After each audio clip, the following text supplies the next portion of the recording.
ஜெய்வராகி நம்ம வாழ்க்கையில நமக்கு ஏற்படக்கூடிய கஷ்டங்களும் துன்பங்களும் துயரங்களும் ஒரே நாளையில நமக்கு சரியாகிவிடும் என்பது கண்டிப்பா என்னால் உறுதியாக சொல்ல முடியாது.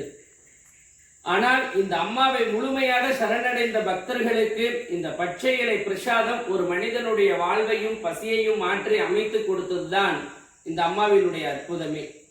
இந்த தாய் தன்னுடைய பக்தர்களுக்காக தவம் இருந்து எழுந்து தன் பிள்ளைகளுக்காக ஞான ரூபமாக கொடுக்கப்பட்டதுதான் இந்த பச்சை இலை பிரசாதம். அம்மாவினுடைய அற்புதங்களும் அம்மாவினுடைய அருள் நிலைகளையும் தெரிஞ்சுக்கிறதுக்காக ஒவ்வொரு இரவும் இங்கு ஆயிரக்கணக்கான பக்தர்கள் கூடி அம்மாவினுடைய ஆராதனை நீங்க கண்டு அந்த பச்சை இலை பிரசாதம் வாங்கிட்டு போங்க.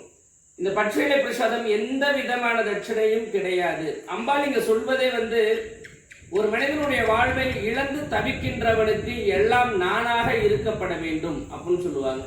ஒவ்வொரு மனிதனுடைய வாழ்க்கையிலும் நான் அவனுடைய அடையாளமாகவும் அவனுடைய வாழ்வாகவும் அவனுடைய மனமாகவும் பாவிக்கப்பட வேண்டும் அப்படின்னு நினைக்கிறதும் ஒரு பிள்ளைக்கு எது தேவையோ அதை சரியான முறையில் பூர்த்தி செஞ்சு கொடுக்கக்கூடிய விதமாகவும் தான் இந்த அம்பாள் எழுந்து இங்கு அருள்பாலித்துக் கொண்டிருக்கின்றார். ஞானம் பெற்றோம் அப்படின்றத விட நல்வாழ்வு பெற்றோம் அப்படின்றது, ஞானம் ஒன்று இருந்தால் அனைத்திற்கும் தேவியினுடைய திருவருள் நமக்கு கிடைக்கும் அப்படின்றதுதான் ஆராதனையுடைய மகத்துவம். ஒரு மனிதன் தன் நிலையை மறக்க செய்வாள் அன்னை அப்படின்னு சொல்றதுதான் இந்த ஆராதனையுடைய பொக்கிஷமே.